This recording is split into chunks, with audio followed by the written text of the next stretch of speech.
Assalamualaikum warahmatullahi wabarakatuh.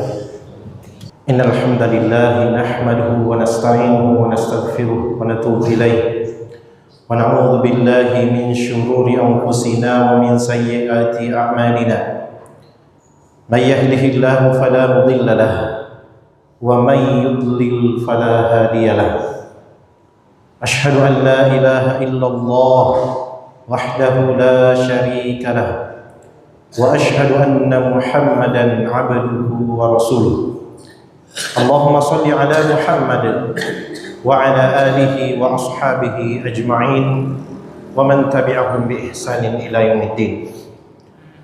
Ya ayyuhalladzina amanu ittaqullaha haqqa tuqatih ittaqullaha haqqa tuqatih wa la tamutunna illa wa antum muslimun.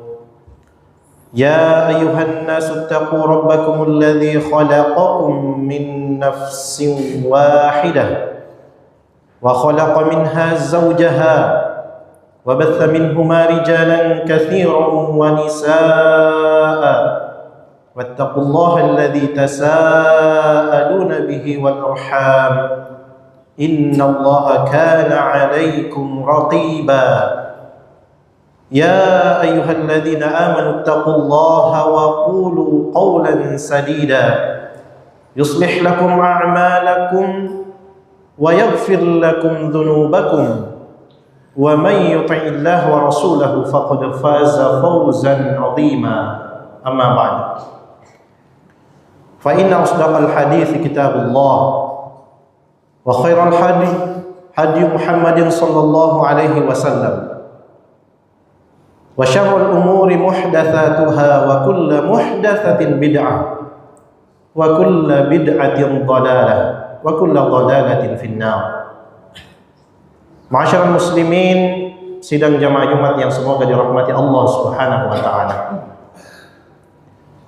Hari ini kita telah berada di dalam satu bulan yang dimuliakan oleh Allah Subhanahu wa taala, itu bulan Rajab. Berkali-kali kita mendengarkan bahwa Allah Subhanahu wa taala menciptakan 12 bulan yang ternyata di dalam 12 bulan itu ada 4 bulan yang dimuliakan. Minha arba'atun hurum. Dan di antara salah satunya adalah bulan ini, bulan Rajab.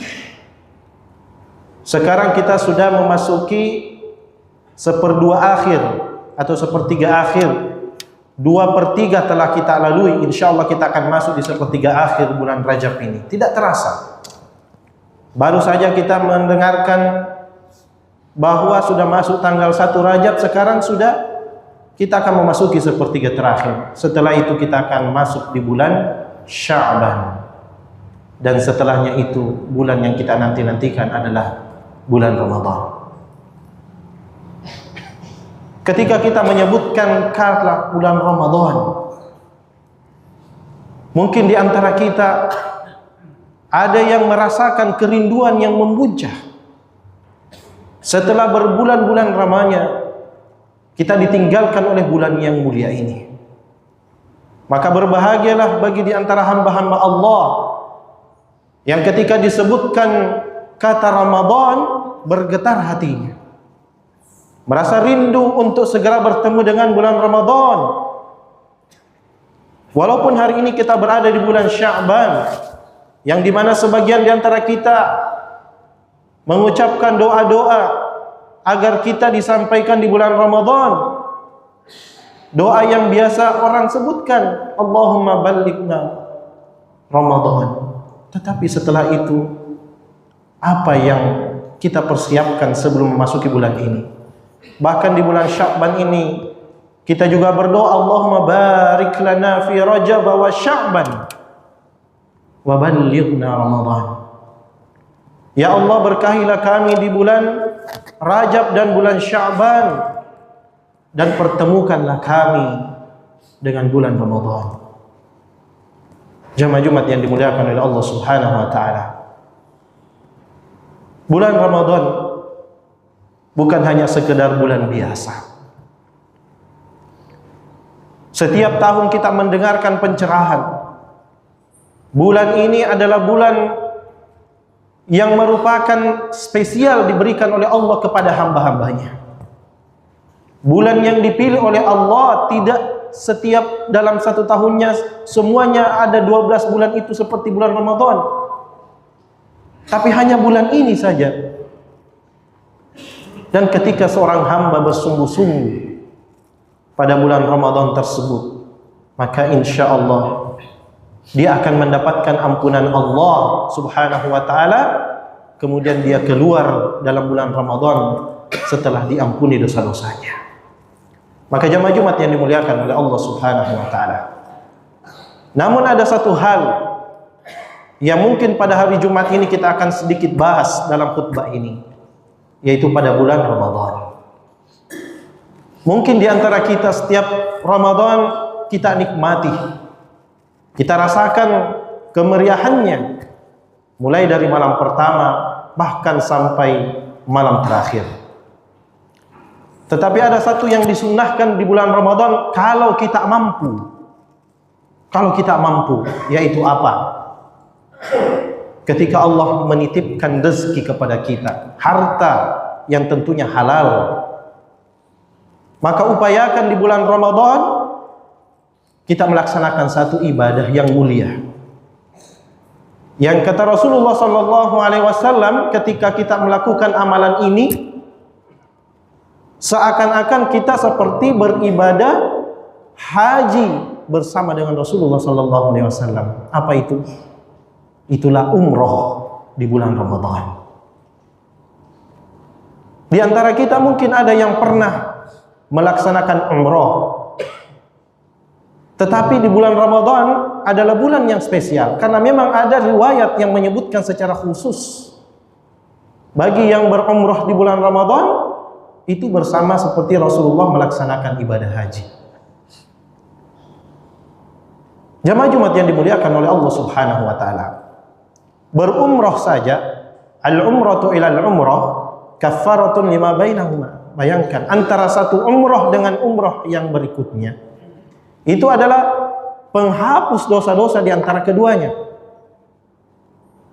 Namun bagi kita yang belum berumrah, mari sama-sama banyak berdoa dan tentunya diiringi dengan ikhtiar. Sebab sebagaimana dalam Al-Quran, begitupun dengan ibadah haji. Ibadah yang satu ini memang membutuhkan perjuangan, bukan hanya secara fisik saja, tapi disebutkan oleh Allah subhanahu wa ta'ala adalah istita'ah. Walillahi 'alan nasi hijjul bait man istata'a ilaihi sabila. Dan Allah subhanahu wa ta'ala mewajibkan manusia untuk melaksanakan ibadah haji, yaitu bagi yang istita'ah ilaihi sabila, yang mampu melakukan perjalanan kepadanya. Wa man kafar, dan barang siapa yang mengingkari ibadah haji ini, termasuk juga umrah, wa man kafara fa innallaha ghaniyyun 'anil 'alamin. Sesungguhnya Allah subhanahu wa ta'ala itu ghani, maha kaya, 'anil 'alamin, dan tidak membutuhkan sesuatu apapun di alam semesta ini. Kalau kita tidak pergi berhaji, tidak pergi berumrah, Allah tidak rugi, Allah tidak miskin, Allah tetap kaya. Tetapi pertanyaannya adalah ketika Allah subhanahu wa ta'ala menitipkan hartanya kepada kita hari ini, apakah di antara kita, khususnya yang belum pernah berumrah, adakah niat dan keinginan yang dibuktikan dengan upaya kita untuk menjadi tamu Allah subhanahu wa ta'ala? Minimal buktinya adalah kita menabung setiap pekan ataukah mungkin sekali sebulan, berapapun itu nilainya. Itu adalah bukti bahwa kita berusaha untuk menjadi tamu-tamu Allah subhanahu wa ta'ala, apalagi di bulan suci Ramadan. Jamaah Jumat yang dimuliakan oleh Allah subhanahu wa ta'ala, kota Mekkah Al-Mukarramah adalah salah satu kota yang dimuliakan oleh Allah, termasuk juga adalah kota Madinah. Dua kota Rasul sallallahu alaihi wasallam, di mana pernah beliau di sana menapak tilasi perjalanan dakwah. Tetapi bagi di antara kita yang diberikan kemampuan untuk menjadi tamunya, menjadi tamu Rasul, duyufur Rasul, apalagi menjadi duyufur Rahman, tamu-tamu Allah yang maha pengasih, maha penyayang.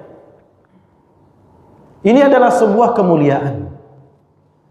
Maka ketika kita melihat setiap tahun di momentum Ramadan, orang berumrah, baik yang pernah merasakan langsung atau melihat di media-media. Padahal ketika kita melihat biaya yang dikeluarkan untuk menjadi tamu Allah di bulan ini, di bulan Ramadan tersebut, itu lebih banyak daripada di bulan-bulan yang lain. Tapi mengapa jamaah pada saat itu di setiap bulan Ramadan membludak, apalagi di 10 hari terakhir yang biasa disebut dengan i'tikaf di tanah suci. Ada yang beriktikaf di Masjid Nabawi dan ada pula yang beriktikaf di Masjidil Haram. Maka jemaah Jumat yang dimuliakan oleh Allah, mari kita memiliki obsesi yang tinggi di antara obsesi-obsesi kita saat Allah masih memberikan kesempatan kita hidup untuk menjadi tamunya, dan khususnya di bulan Ramadan. Karena kita lihat keutamaan bulan Ramadan di masjid-masjid kita saja ini, Masya Allah, ketika kita mendapatkan malam yang mulia yang kata Allah Subhanahu wa ta'ala khairum min alfi syahr, yang lebih baik daripada 1000 bulan. Bagaimana lagi ketika malam tersebut kita dapatkan di tempat yang nomor 1 dunia, yaitu di Masjidil Haram, yang dimana pahala ketika kita beribadah di sana, sering kita dengarkan bahwa satu kali kita melaksanakan ibadah di Masjidil Haram, itu pahalanya dilipat gandakan oleh Allah Subhanahu wa ta'ala sampai 100 kali, kata Rasulullah sallallahu alaihi wasallam, yaitu 100.000 kali. Kalau di Madinah 1000 kali, kalau di Masjidil Aqsa 500 kali. Maka ketika kita memiliki kemampuan, sebelum kita meninggal, sebelum kita menghadap kepada Allah Subhanahu wa ta'ala, milikilah obsesi ini untuk menjadi tamunya yang mulia. Di sana Allah Subhanahu wa ta'ala melayani kita dengan berbagai fasilitas. Mungkin di antara kita ada yang mengeluarkan biaya yang begitu banyak, tetapi biaya itu kembali sebenarnya kepada kita. Yang paling penting adalah nilai ibadah yang kita dapatkan pada saat kita berumrah, khususnya di bulan Ramadan itu. Jemaah Jumat yang dimuliakan oleh Allah Subhanahu wa ta'ala, lihatlah Rasulullah sallallahu alaihi wasallam, disebutkan dalam riwayat, beliau dalam hidupnya itu 4 kali melakukan perjalanan umrah, walaupun ada diantaranya yang tidak kesampaian. Begitupun dengan sahabat Rasulullah sallallahu alaihi wasallam. Kemudian yang kedua, selain ibadah umrah, maka kita punya obsesi yang satu yang lebih tinggi lagi. Apa itu jamaah Jumat yang dimuliakan oleh Allah? Yaitu melaksanakan ibadah haji, di mana haji ini adalah rukun iman. Sebagaimana rukun Islam. Sebagaimana rukun Islam yang lain, kita mengucapkan 2 kalimat syahadat. Kemudian setiap hari kita dirikan sholat 5 waktu. Kemudian kita berpuasa di bulan Ramadan. Kita keluarkan zakat kita. Begitupun dengan ibadah haji ini. Dia masuk dalam rukun Islam. Maka ketika seseorang telah memiliki kemampuan, kesanggupan untuk berhaji, maka berangkatlah.